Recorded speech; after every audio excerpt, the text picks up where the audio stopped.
Chapitre 20 par 47° 24' de latitude et 17° 28' de longitude. À la suite de cette tempête, nous avions été rejetés dans l'Est. Tout espoir de s'évader sur les atterrages de New York ou du Saint-Laurent s'évanouissait. Le pauvre Ned, désespéré, s'isola comme le capitaine Nemo. Conseil et moi, nous ne nous quittions plus. J'ai dit que le Nautilus s'était écarté dans l'Est, j'aurais dû dire plus exactement dans le Nord-Est. Pendant quelques jours, il erra, tantôt à la surface des flots, tantôt au-dessous, au milieu de ces brumes si redoutables aux navigateurs. Elles sont principalement dues à la fonte des glaces qui entretient une extrême humidité dans l'atmosphère. Que de navires perdus dans ces parages lorsqu'ils allaient reconnaître les feux incertains de la côte. Que de sinistres dus à ces brouillards opaques. Que de chocs sur ces écueils dont le ressac est éteint par le bruit du vent. Que de collisions entre les bâtiments, malgré leurs feux de position, malgré les avertissements de leurs sifflets et de leurs cloches d'alarme. Aussi, le fond de ces mers offrait-il l'aspect d'un champ de bataille où gisaient encore tous ces vaincus de l'océan, les uns vieux et empâtés déjà, les autres jeunes et réfléchissant l'éclat de notre fanal sur leurs ferrures et leurs carènes de cuivre.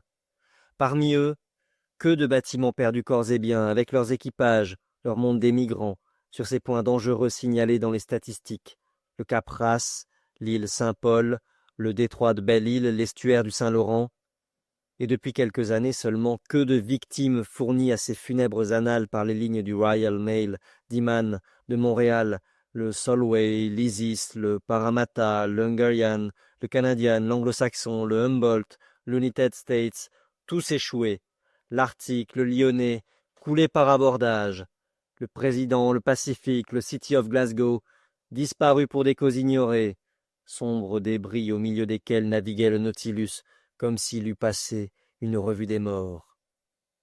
Le 15 mai, nous étions sur l'extrémité méridionale du banc de Terre-Neuve. Ce banc est un produit des alluvions marines, un amas considérable de ces détritus organiques amenés soit de l'équateur par le courant du Gulf Stream, soit du pôle boréal par ce contre-courant d'eau froide qui longe la côte américaine.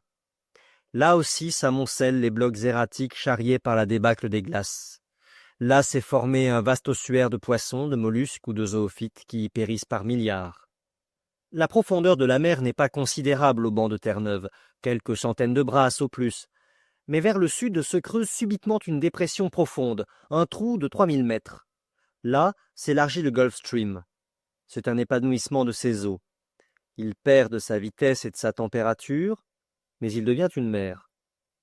Parmi les poissons que le Nautilus effaroucha à son passage, je citerai le cycloptère d'1 mètre, à dos noirâtre, à ventre orange, qui donne à ses congénères un exemple peu suivi de fidélité conjugale, un unurnac de grande taille, sorte de murène émeraude, d'un goût excellent, des caracs à gros yeux dont la tête a quelque ressemblance avec celle du chien, des blennies, ovovivipares comme les serpents, des gobies-boulereaux ou goujons noirs de 2 décimètres, des macrours à longue queue brillant d'un éclat argenté, poissons rapides, aventurés loin des mers hyperboréennes. Les filets ramassèrent aussi un poisson hardi, audacieux, vigoureux, bien musclé, armé de piquants à la tête et d'aiguillons aux nageoires, véritable scorpion de 2 à 3 mètres, ennemi acharné des blennies, des gades et des saumons. C'était la cotte des mers septentrionales au corps tuberculeux, brun de couleur, rouge aux nageoires. Les pêcheurs du Nautilus eurent quelque peine à s'emparer de cet animal, qui, grâce à la conformation de ses opercules, préserve ses organes respiratoires du contact desséchant de l'atmosphère et peut vivre quelque temps hors de l'eau.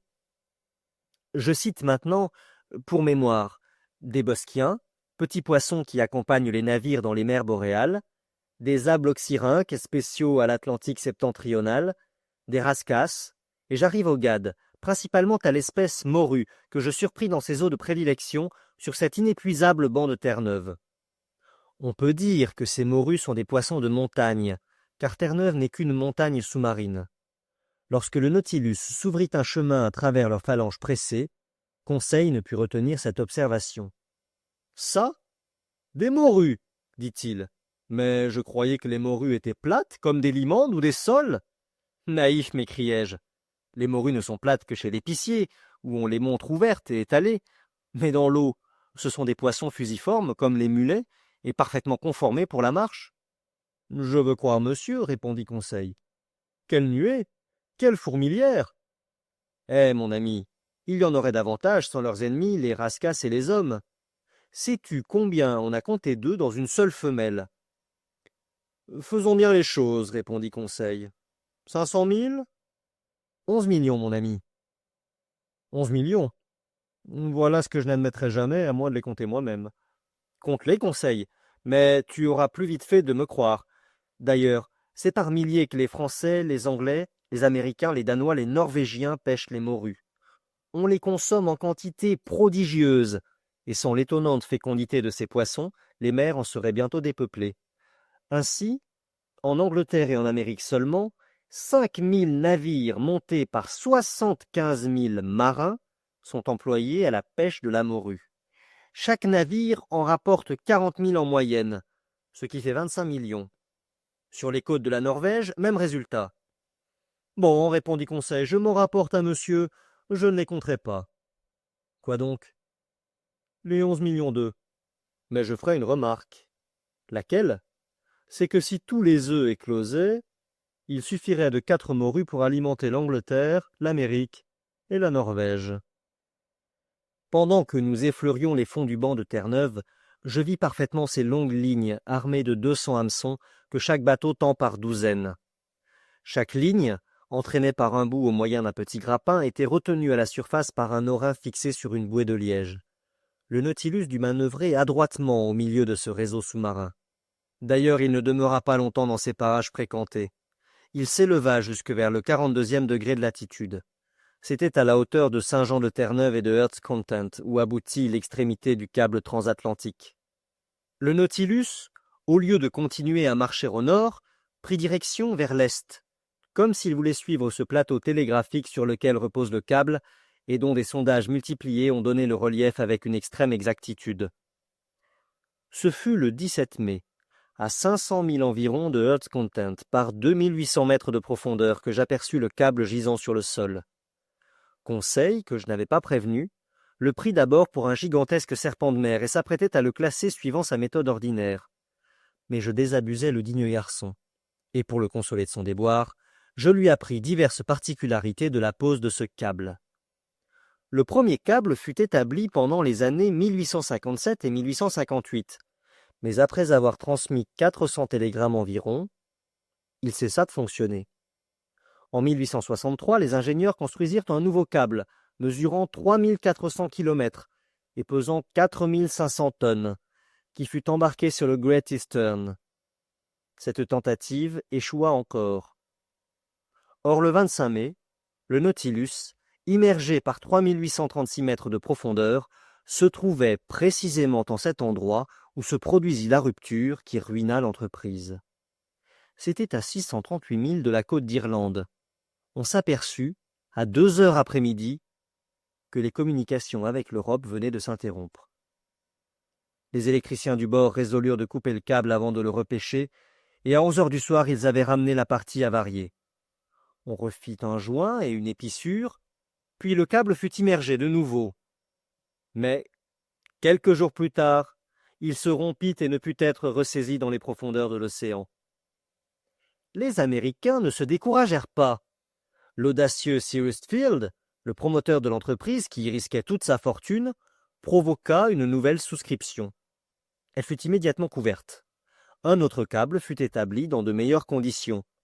Le faisceau de fil conducteur, isolé dans une enveloppe de gutta-percha, était protégé par un matelas de matière textile contenu dans une armature métallique. Le Great Eastern reprit la mer le 13 juillet 1866. L'opération marcha bien. Cependant, un incident arriva. Plusieurs fois, en déroulant le câble, les électriciens observèrent que des clous y avaient été récemment enfoncés dans le but d'en détériorer l'âme. Le capitaine Anderson, ses officiers, ses ingénieurs se réunirent, délibérèrent et firent afficher que si le coupable était surpris à bord, il serait jeté à la mer sans autre jugement. Depuis lors, la criminelle tentative ne se reproduisit plus. Le 23 juillet, le Great Eastern n'était plus qu'à 800 km de Terre-Neuve lorsqu'on lui télégraphia d'Irlande la nouvelle de l'armistice conclu entre la Prusse et l'Autriche après Sadowa. Le 27, il relevait au milieu des brumes le port de Heart's Content. L'entreprise était heureusement terminée, et par sa première dépêche, la jeune Amérique adressait à la vieille Europe ces sages paroles si rarement comprises: « Gloire à Dieu dans le ciel et paix aux hommes de bonne volonté sur la terre. » Je ne m'attendais pas à trouver le câble électrique dans son état primitif, tel qu'il était en sortant des ateliers de fabrication. Le long serpent, recouvert de débris de coquilles, hérissé de foraminifères, était encrouté dans un empattement pierreux qui le protégeait contre les mollusques perforants. Il reposait tranquillement, à l'abri des mouvements de la mer et sous une pression favorable à la transmission de l'étincelle électrique qui passe de l'Amérique à l'Europe en 32 centièmes de seconde. La durée de ce câble sera infinie sans doute, car on a observé que l'enveloppe de gutta-percha s'améliore par son séjour dans l'eau de mer. D'ailleurs, sur ce plateau si heureusement choisi, le câble n'est jamais immergé à des profondeurs telles qu'il puisse se rompre. Le Nautilus le suivit jusqu'à son fond le plus bas, situé par 4431 mètres, et là, il reposait encore sans aucun effort de traction. Puis, nous nous rapprochâmes de l'endroit où avait eu lieu l'accident de 1863. Le fond océanique formait alors une vallée large de 120 km sur laquelle on eût pu poser le Mont Blanc sans que son sommet émergeât de la surface des flots. Cette vallée est fermée à l'est par une muraille à pic de 2000 mètres. Nous y arrivions le 28 mai, et le Nautilus n'était plus qu'à 150 km de l'Irlande. Le capitaine Nemo allait-il remonter pour atterrir sur les îles britanniques? Non. À ma grande surprise, il redescendit au sud et revint vers les mers européennes. En contournant l'île d'Emeraude, j'aperçus un instant le cap Clear et le feu de Fastnet qui éclairent les milliers de navires sortis de Glasgow ou de Liverpool. Une importante question se posait alors à mon esprit. Le Nautilus oserait-il s'engager dans la Manche? Ned Land, qui avait reparu depuis que nous rallions la Terre, ne cessait de m'interroger. Comment lui répondre? Le capitaine Nemo demeurait invisible. Après avoir laissé entrevoir aux Canadiens les rivages d'Amérique, allait-il donc me montrer les côtes de France? Cependant, le Nautilus s'abaissait toujours vers le sud. Le 30 mai, il passait en vue du Land's End, entre la pointe extrême de l'Angleterre et les Sorlingues, qui laissa sur tribord. S'il voulait entrer en Manche, il lui fallait prendre franchement à l'est. Il ne le fit pas.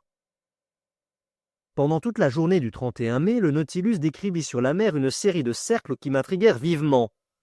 Il semblait chercher un endroit qu'il avait quelque peine à trouver. À midi, le capitaine Nemo vint faire son point lui-même. Il ne m'adressa pas la parole. Il me parut plus sombre que jamais. Qui pouvait l'attrister ainsi? Était-ce sa proximité des rivages européens? Sentait-il quelque ressouvenir de son pays abandonné?